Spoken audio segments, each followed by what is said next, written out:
Assalamualaikum warahmatullahi wabarakatuh. Selamat datang di channel Suara Awadah dalam program Ngaji Fikih yang bekerja sama dengan Pondok Pesantren Al-Kahfi Somalangu. Menindaklanjuti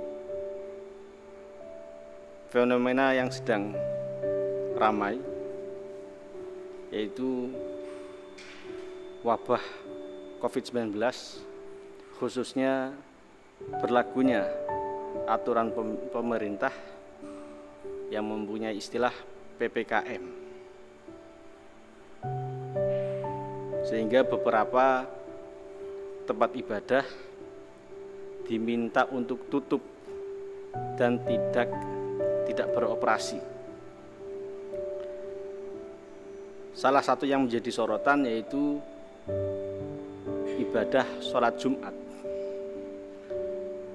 Sehingga mari kita memulai kajian kitab Iqna ini dimulai dengan bab sholat Jumat. Faslun fi sholatil Jum'ah. Pembahasan tentang sholat Jumat.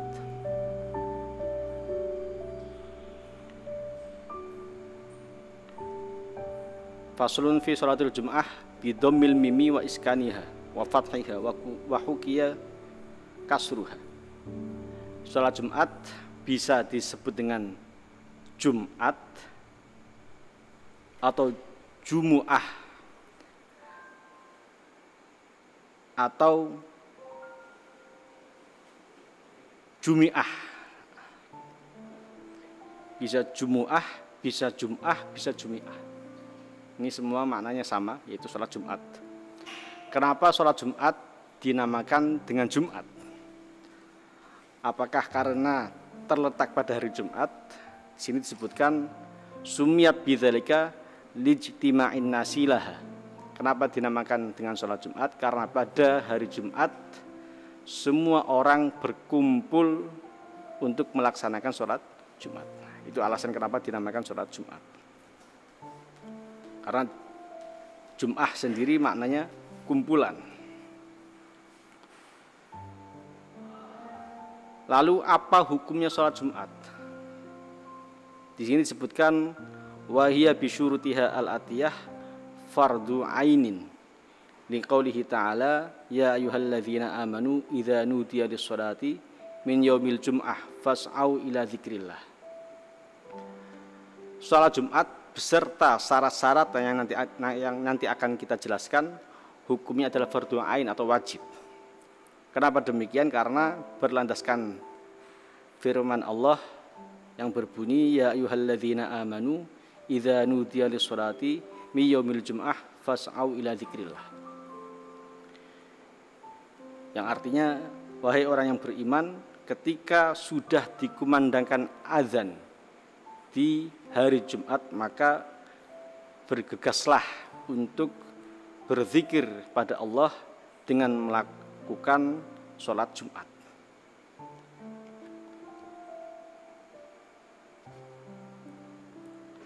Lalu mulai kapan sholat Jumat diwajibkan? Ini menjelaskan tentang sejarahnya. Di kitab ini juga disebutkan atau dijelaskan wa furidatil Jum'ah wa Nabiyyu sallallahu alaihi wasallam bi Makkah wa lam yusalliha hina idzin. Diwajibkannya sholat Jumat itu ketika Nabi Muhammad sallallahu alaihi wasallam berada di kota Mekah. Jadi sebelum hijrah ke Madinah. Dan yang unik adalah walam yusolliha hina idzin. Nabi Muhammad setelah turun ayat mewajibkan sholat Jumat tidak lantas langsung melaksanakan sholat Jumat. Para ulama memberikan dua alasan kenapa Nabi tidak lantas langsung melaksanakan sholat Jumat setelah diwajibkan dengan turunnya wahyu. Alasan yang pertama, imali annahu lam yakmul adaduha indahu. Alasan yang pertama, mungkin saja ketika ayat turun, ketika wahyu turun tentang kewajiban sholat Jumat, jumlah sahabat atau orang-orang yang beriman belum cukup untuk melaksanakan sholat Jumat. Itu alasan pertama. Atau alasan yang kedua, auli anna min syi'ariha al-izhar wa kana sallallahu alaihi wasallam bi Makkah mustakhfiyan. Atau karena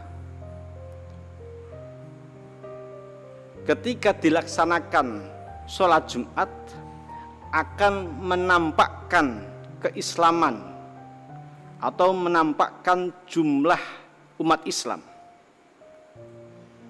Padahal waktu itu Nabi masih disuruh berdakwah secara sembunyi-sembunyi. Dengan melihat dua alasan ini, sehingga bagi saya masuk akal apabila dalam kondisi wabah COVID-19 ini dianjurkan untuk tidak melaksanakan sholat Jumat. Kenapa demikian?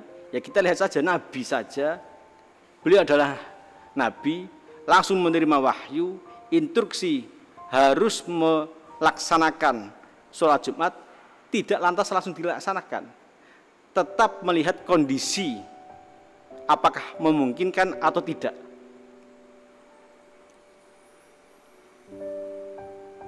Yang ramai sekarang adalah banyak orang yang protes dengan PPKM ini. Mereka ingin sholat Jumat, tetap mau sholat Jumat. Bahkan banyak yang berspekulasi kalau tidak sholat Jumat akan terjadi apa. Menurut saya ini kurang bijak dan tidak berdasar. Ketika kita mengacu pada historis diwajibkannya sholat Jumat, di sini jelas Nabi saja untuk melaksanakan sholat Jumat bersama para sahabatnya tetap melihat kondisi apakah aman atau tidak, apakah maslahat atau tidak. Sehingga kalau orang sekarang ini kok banyak yang protes, mungkin kalau tahu kisah ini akan protes pada Nabi, dan itu nggak mungkin dan nggak lucu. Masuk Nabi mau diprotes, wah Nabi ini nggak patuh sama Tuhan, nggak betul itu. Nabi itu orang yang paling cerdas dan yang membawa syariat. Tidak mungkin beliau semena-mena dalam menerima wahyu. Jadi dengan historis ini sedikitlah menggambarkan kita bahwa oke, sholat Jumat wajib dilaksanakan bagi orang yang beriman.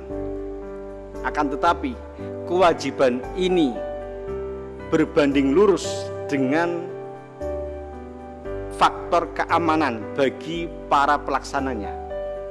Apabila kondisinya tidak memungkinkan, dirasa tidak aman, bisa membahayakan para pelaksana sholat Jumat, maka sah untuk tidak melakukan sholat Jumat dan melakukan sholat zuhur di rumah masing-masing.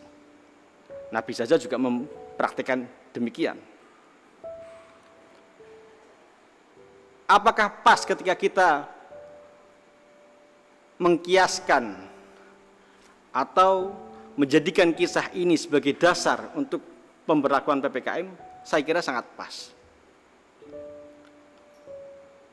Coba kita dalami betul-betul. Nabi ketika mendapatkan wahyu wajibnya sholat Jumat, beliau posisi ada di Mekah. Bagaimana kondisi Mekah pada saat itu? Kondisi Mekah pada saat itu belum aman untuk umat Islam, karena jumlah umat Islam masih sangat minoritas. Sedangkan di luar sana masih banyak musuh yang ingin menghabisi umat Islam. Dengan pertimbangan inilah Nabi Muhammad SAW sehingga menangguhkan pelaksanaan sholat Jumat. Itu padahal musuhnya kelihatan, musuhnya terlihat jelas. Apalagi musuh kita saat ini yang tidak terlihat, bentuknya virus, sehingga tentu lebih membahayakan. Wajar apabila pemerintah berikhtiar dalam menangani wabah ini dengan menutup beberapa tempat ibadah, karena bukan apa-apa, ini bisa membahayakan para jamaah itu sendiri.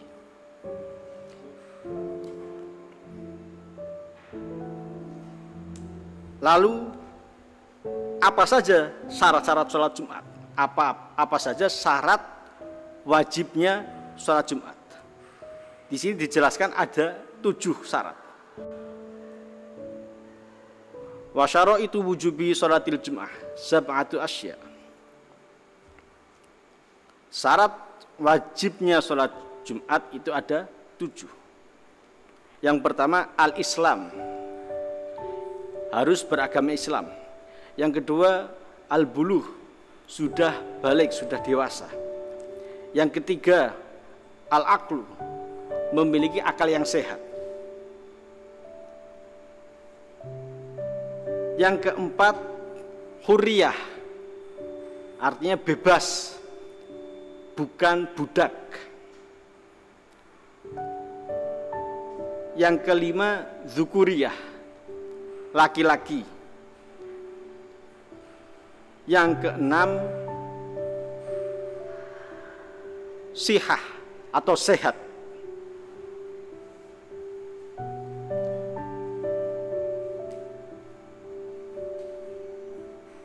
Lalu yang ketujuh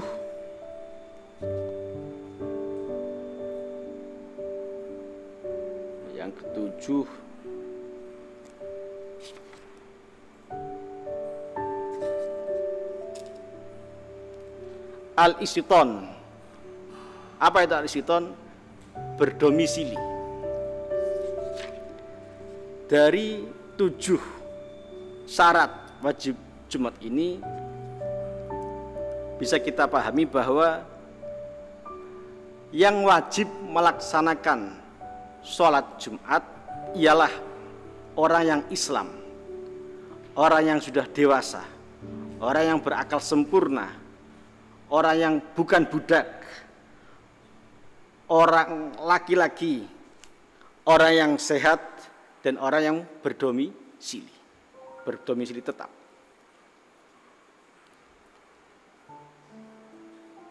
Kita fokus pada syarat yang keenam, yaitu harus dalam keadaan sehat.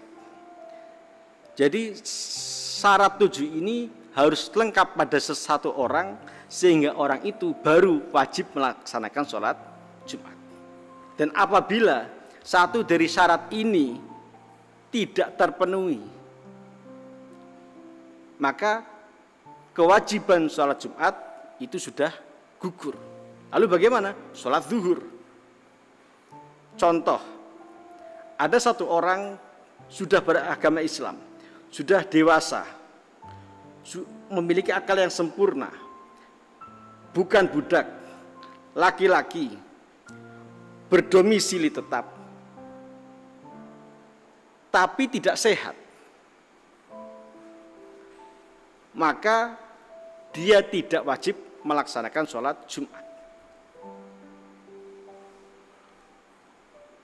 Lalu dengan konteks PPKM ini bagaimana? Perlu dipahami, wujudus sihah imma bil fi'li wa imma bil quwwah. Maksudnya apa? Wujudnya kesehatan itu ada yang real, dia sehat, ada yang sifatnya potensi. Artinya bagaimana? Semisal orang ini sudah Islam, satu orang ini sudah Islam, sudah berakal, sudah dewasa, bukan budak, laki-laki, berdomisili tetap dan sehat. Tapi secara potensi apabila dia pergi melaksanakan sholat Jumat menjadi tidak sehat. Maka dengan demikian kewajiban sholat Jumat juga gugur. Ini betul-betul bukti bahwa syariat Islam itu betul-betul untuk kemaslahatan manusia, kebaikan manusia. Tidak lantas dia sehat, tapi di luar sana banyak penyakit, tetap harus berangkat sholat Jumat. Tidak. Oke, dia sehat, tapi kesehatan itu terancam karena di luar sana banyak penyakit, banyak wabah, sehingga secara potensi dia tidak dikatakan sehat karena memiliki potensi tertular virus, tertular penyakit. Seharusnya kita harus dewasa dalam menyikapi wabah ini. Semangat ibadah bagus, tapi lagi-lagi kita harus amaliyah ilmiah, ilmiah amaliyah. Maksudnya apa? Kita harus bersemangat ibadah yang dilandasi dengan ilmu. Begitupun juga kita harus punya ilmu yang membuahkan amal. Dua hal ini harus tetap ada. Tidak boleh Anda suka beramal tanpa berilmu. Tidak bisa. Karena ketika demikian mudah terombang-ambingkan oleh godaan setan, sehingga mudah terjerumus pada aliran-aliran sesat. Banyak kasus semangat ibadah nggak mau belajar, sesat, banyak. Atau sebaliknya semangat belajar tapi nggak mau ibadah, ini juga akan membahayakan dirinya sendiri. Sehingga okelah, bagus sekali orang yang semangat melaksanakan sholat Jumat, tapi harus ilmiah, harus berdasarkan ilmu. Ilmu harus dihasilkan dengan ngaji. Maka solusi kita harus ngaji, harus paham betul-betul. Jangan sampai kita memaksakan keinginan beribadah, malah di situ kita bisa merusak esensi daripada syariat itu sendiri. Kenapa saya bisa mengatakan bisa merusak esensi syariat? Perlu diingat, syariat adalah segala bentuk hukum, aturan, kaidah yang dilegalisir oleh Allah melalui para utusannya untuk semua umatnya, yang tujuannya adalah untuk kemaslahatan, kebaikan semua manusia. Sehingga apabila kita ngotot tetap mau melaksanakan sholat Jumat, padahal kondisi di luar tidak memungkinkan, maka sesungguhnya semangat ibadah itu sedang merusak esensi daripada syariat. Semangat ibadah bagus, tapi kalau tidak ilmiah itu menjadi merusak. Saya kira penjelasan ini bisa menjadi dasar bagi kita semua untuk bisa memahami ikhtiar pemerintah dalam mengatasi COVID-19. Saya rangkumkan lagi, sholat Jumat itu wajib, tapi harus melihat kondisinya. Apabila kondisi tidak memungkinkan, artinya apabila sholat Jumat dilaksanakan tapi bisa membahayakan para jamaah, maka kewajiban ini gugur secara otomatis. Apa landasannya? Yang pertama adalah kisah Nabi Muhammad SAW ketika menerima wahyu wajibnya sholat Jumat. Beliau menimbang betul keamanan, kemaslahatan, kebaikan para sahabat-sahabatnya, sehingga beliau menangguhkan, oke, wahyu turun hari ini, tapi jangan lakukan hari ini, jangan laksanakan hari ini. Sampai kapan? Sampai betul-betul kondisi aman untuk para jamaah sholat Jumat. Itu landasan pertama. Dan landasan yang kedua adalah syarat wajibnya sholat Jumat. Ada 7 syarat, yaitu beragama Islam, dewasa, berakal sehat, bukan budak, laki-laki, berdomisili tetap, dan yang ketujuh adalah harus dalam keadaan sehat. Sehat, ada kesehatan sudah real, namanya sihah bil fi'li, ada yang sehat bil quwah, sehat secara potensi. Yang artinya dengan sehatnya tubuh kita saja itu tidak lantas menjadi wajib sholat Jumat, tapi harus lihat juga kondisi di luar. Potensi melakukan sholat Jumat di luar apakah menimbulkan potensi sehat juga, atau justru sebaliknya menimbulkan tertular penyakit sehingga sakit. Ketika demikian tidaklah wajib sholat Jumat, dan sholat Jumat digantikan dengan sholat zuhur di rumah masing-masing. Ini adalah pemahaman tentang sholat Jumat dari segi dalilnya, historisnya. Dan ini kita bisa menyimpulkan bahwa ya memang wajib, tapi harus melihat kondisi di luar. Lalu bagaimana PPKM ini? PPKM ini harus kita dukung dan harus kita lakukan betul-betul. Tapi dengan satu catatan, harus ada zonasi yang akurat. Artinya ketika satu daerah di situ aman, tidak ada yang terkena penyakit, maka jangan diterapkan PPKM ini. Sholat Jumat terus berjalan, tapi betul-betul harus dipastikan tidak ada yang terinfeksi. Satu desa itu atau desa tetangga. Kenapa harus mempertimbangkan desa tetangga? Karena desa tetangga dimungkinkan ada interaksi. Jadi saya kira PPKM ini sangat bagus untuk ikhtiar mencegah penyebaran COVID-19. Tapi dalam penerapannya harus detail, harus konkret, harus ada zonasi yang akurat. Bagi tempat-tempat yang dinyatakan zona merah atau bahkan zona hitam, saya harap dengan memahami kajian ini taat betul-betul, disiplin dengan penuh untuk tidak melaksanakan sholat Jumat terlebih dahulu. Apa menghilangkan sholat Jumat? Tidak, ditangguhkan seperti halnya Nabi Muhammad SAW ketika pertama kali menerima wahyu wajibnya sholat Jumat. Nah, itu bagi yang zona merah atau bahkan zona hitam.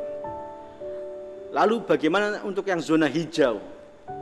0, tidak ada yang terinfeksi COVID-19. Apa langsung wajib? Kita harus sehati-hati mungkin. Yang pertama, apabila daerah tetangga itu dinyatakan aman juga, maka oke, bisa dilaksanakan sholat Jumat. Tapi apabila desa tetangga itu tidak aman karena ada yang terinfeksi, maka untuk kehati-hatian sementara ditangguhkan dulu. Dan bagi yang betul-betul zona hijau, saya harap untuk tokoh-tokoh masyarakat memastikan betul-betul bahwa warganya tidak ada yang keluyuran keluar desanya, atau minimal tidak pergi ke tempat yang bukan zona hijau. Kalau perginya ke zona hijau nggak apa-apa. Tapi kalau ke zona yang bukan hijau, nah ini juga harus hati-hati betul-betul. Karena betul-betul kita harus memahami bahwa ibadah yang kita laksanakan jangan sampai hanya nafsu semata. Bagaimana maksudnya? Jangan sampai ibadah kita, semangat ibadah kita justru menghilangkan esensi daripada syariat. Untuk demikian, semua harus bergerak. Semua harus bergerak. Warga, tokoh masyarakat, pemerintah harus betul-betul fokus dalam menangani COVID-19. Dalam kaitannya ibadah, tokoh masyarakat harus betul-betul menghimbau masyarakatnya, mengawasi masyarakatnya untuk bisa terkontrol. Ketika sudah bisa terkontrol, bisa disiplin, oke, monggo melaksanakan sholat Jumat seperti biasanya. Tapi kalau belum bisa memastikan ini, saya harap jangan berani-berani untuk membuka pelaksanaan sholat Jumat. Kenapa demikian? Kita ikhtiar betul-betul, karena ini adalah kebutuhan kolektif yang harus dikerjakan juga secara kolektif. Maka saya harap dengan kajian ini betul-betul bisa dicerna dengan baik. Sholat Jumat itu baik, tapi harus dilaksanakan dengan cara yang baik. Sholat Jumat yang baik bisa menjadi buruk apabila dilaksanakan dengan cara yang buruk. Semangat ibadah boleh, tapi harus ilmiah. Supaya apa? Ibadah kita tidak hanya menjadi nafsu belaka. Bagi para penonton Suara Awadah, silahkan ikuti terus kajian kitab Al-Iqna' fi Halli Al-Fati Abi Syuja', dengan harapan kita betul-betul bisa memahami syariat Islam secara kafah, secara sempurna, dengan cara mempelajari fikih, memahami fikih dengan sebaik-baiknya, supaya menciptakan generasi yang suka beribadah, juga suka mencari ilmu. Apalagi di akhir-akhir ini banyak fenomena-fenomena yang menyebabkan kita bertanya-tanya, dan seringkali kita bingung harus bertanya pada siapa, karena politik masih memiliki pengaruh kuat, sehingga dalam hal ini kita harus betul-betul objektif dalam menghadapi semua fenomena yang ada. Supaya kita bisa objektif, kita harus punya landasan ilmu yang betul-betul, punya landasan ilmu yang kuat, supaya apapun yang kita laksanakan, apapun yang kita lakukan, itu memiliki landasan ilmu sebagai penanggung jawabnya.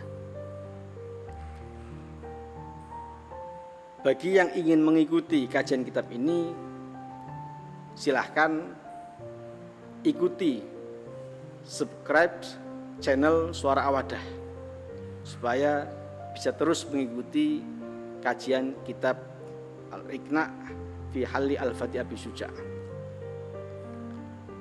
Untuk terakhir, saya menghimbau dan menginginkan betul-betul untuk kita semua bisa berpikir jernih, jangan emosional, jangan hanya semangat mengamalkan ibadah tapi tanpa punya landasan ilmu.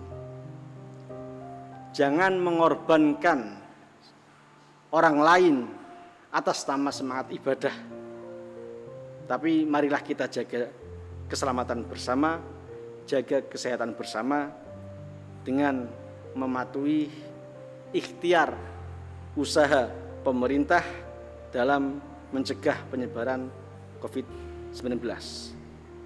Saya kira cukup sekian. Wassalamualaikum warahmatullahi wabarakatuh.